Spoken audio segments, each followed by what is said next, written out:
Tässä on Antti, moi! Kaverit sanoo upaks. Tällä kanavalla mä esittelen mun luovia hommia ja puhun mielenterveysasioista. Ja tässä ensimmäisellä videolla ajattelin puhua häpeästä. Mä oon ollut hyvin häpeilevä ihminen koko elämäni. Ja nyt 40-vuotiaana vasta oikeastaan pikkuhiljaa pääsemässä siitä pois. Ensimmäinen kokemus, minkä muistan häpeästä.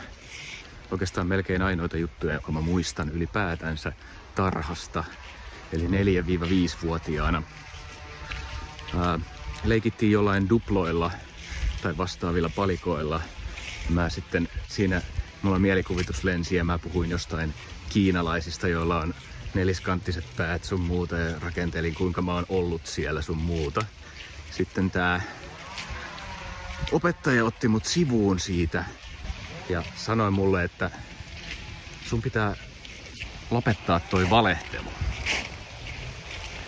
Mä olin todella häpeissäni siitä hommasta, koska en mä tiedä, oliko mulle valehtelun konsepti edes silloin tuttu käytännössä, että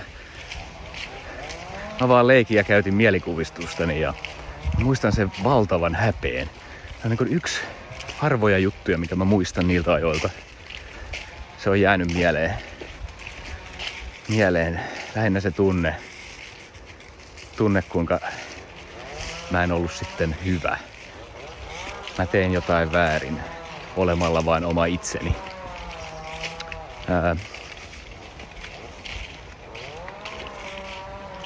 Jep. Häpeen takia mä oon jättänyt tekemättä lukemattomia asioita sanomaan. En oo sanonut monia asioita. Se on ollut aina sellainen pieni. Mä oon hävennyt pienimpiäkin asioita. Se on ollut aina sellainen erittäin rajoittava tekijä mun elämässä. No, sanotaanko, että kyllä se edelleen vaivaa, mutta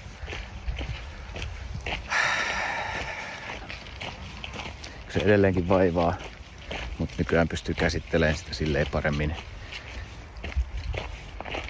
Toivottavasti nykyään ei enää sanota tällä tarhassa lapsille, koska ei välttämättä 4-vuotias ymmärrä. Se on vaan leikkiä. Se oli vaan leikkiä ja mielikuvitus sekoittuu toteen siinä iässä. En mä tosiaankaan ajatellut tekeväni mitään pahaa tai valehtelevani.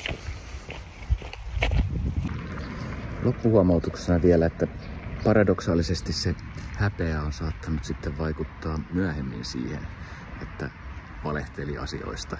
Eli tämän opettajan hyvää tarkoittava ele ei ollut, tai hyvää tarkoittava neuvo ei ollutkaan sitten niin kovin onnistunut loppujen lopuksi. Jos häpeä on sulle ollut kans määrittelevä tekijä elämässä, pistä kommenttia ja tilaa kanava, jos haluat jatkossakin tätä sisältöä. Peace.